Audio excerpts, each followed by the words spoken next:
Forces have captured a key suspect in the terrorist attack in Benghazi, Libya. The attack on the U.S. compound, the U.S. ambassador Chris Stevens and 3 other Americans. A U.S. official says a Libyan militia leader charged in the attack was arrested over the weekend. Congressman Schiff of California is one of 5 Democrats on the Select Committee investigating Benghazi. He's also a member of the House Intelligence Committee. Congressman, thanks very much for coming in. So what do you make of this capture, arrest? He's being brought here to Washington, D.C. Ahmed Abu Khattala, he's being charged with planning the killing of these 4 Americans. You must have been surprised when you heard it. I was surprised, very pleased. I mean, this is someone I think we've had our eyes on for quite some time, but it's a very difficult operating environment, both in terms of gathering the evidence, but also in terms of making the grab that we did. He's not the only one, though, right? There are a bunch of others the U.S. is looking for who worked allegedly with him. Absolutely, but he's one of the key leaders of Ansar al-Sharia, which was one of the main militant organizations responsible in that attack. There were a great many players, a great many militant organizations, but he's one of the key players in one of the key militant organizations. Here's what I don't understand. Maybe you can explain this, because you've been investigating Benghazi literally from day one. Why is it taking so long? Especially, we had a report earlier, Arwa Damon was in Libya in May of last year, 2013. She interviewed this guy. She caught up with him. Other journalists have caught up with him at a coffee shop in Benghazi, and it's taken this long for the U.S. to find this guy.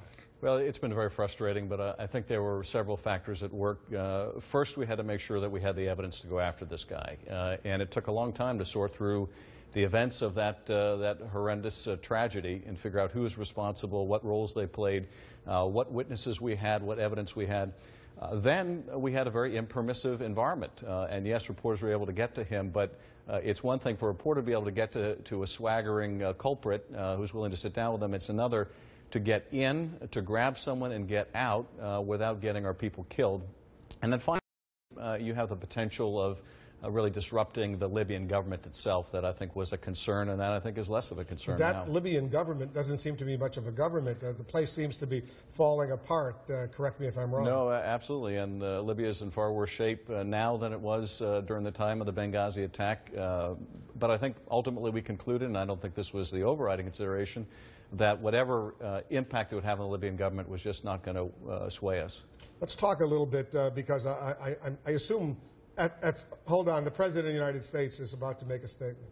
Attack on a consulate office there. I said at the time that my absolute commitment was to make sure that we brought to justice those who had been responsible. And yesterday, our special forces, showing incredible courage and precision, were able to capture an individual, Abu Khattala, who is alleged to have been one of the masterminds of the attack. And he is now being transported back to the United States. I say that, first of all, because we continue to think about and pray for the families of those who were killed during that terrible attack. But more importantly, it's important for us to send a message to the world that when Americans are attacked, no matter how long it takes, we will find those responsible and we will bring them to justice. And that's a message I sent the day after it happened, and regardless of how long it takes, we will find you.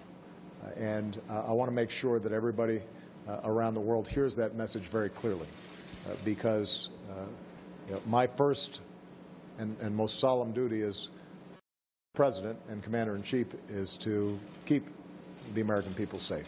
And there are a lot of dangers out there and a lot of challenges, and our diplomats serve with incredible courage and valor in some very difficult situations. They need to know that this country has their back and will always go after anybody who goes after us. Now, with that in mind, let me get to the point of this gathering here today. I want to thank Mark and Jim for the great work that they've done. All right, so there you heard the president deviating from his earlier comments, scheduled comments, to make a statement, obviously praising the U.S. Special Operations Forces who went into Libya and captured this terrorist suspect, Ahmed Abu Khattala, one of the so-called masterminds of the attack on the U.S. consulate in Benghazi back in 2012, on 9/11/2012, that killed the U.S. ambassador and 3 other Americans. Adam Schiff, the congressman from California, a member of the House Intelligence Committee and the Select Committee on the Benghazi investigation, is still with us. You think what the president authorized, this raid, capturing this suspect, what he just said, is really going to quiet the critics of the president, the Secretary of State, on this whole Benghazi terror attack? Because the criticism since it occurred has been very intense. No, I don't think so. And the criticism has not only been intense, but it has been populated with conspiracy theories that migrate as each one is debunked onto a new one. So there's really nothing I think the president can do or say that's going to satisfy some of the Benghazi conspiracy theorists. But I do think in terms of the American people, they're going to be very grateful. I think we all are that one of those that was a mastermind of this has been captured and will be prosecuted and brought to justice. I think it's very positive news in an otherwise pretty bleak story. It's interesting they're bringing him to a federal court right here in Washington, D.C., where he will be charged. They're not sending him as a combatant to Guantanamo Bay, the U.S. military prison there. Are you surprised by that? I'm not surprised because, you know, the last person we picked up in Libya similarly was brought to criminal court. I think the administration wants to move away from using military tribunals. I think there are some legal problems associated with that.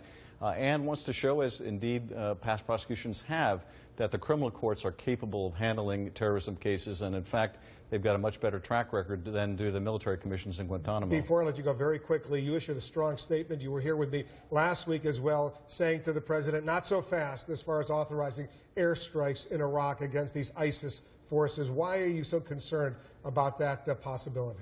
I think the biggest problem, Wolf, is that the Shiite government has excluded the Sunnis. That's a political problem.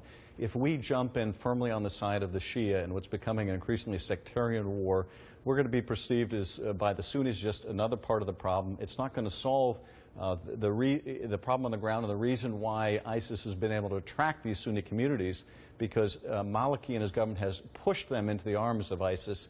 And until that dynamic changes, lobbing bombs from aircraft or drones is not going to make a strategic difference, and it may just embitter people on the ground even further against the United States. They're only 40 miles or so from Baghdad right now.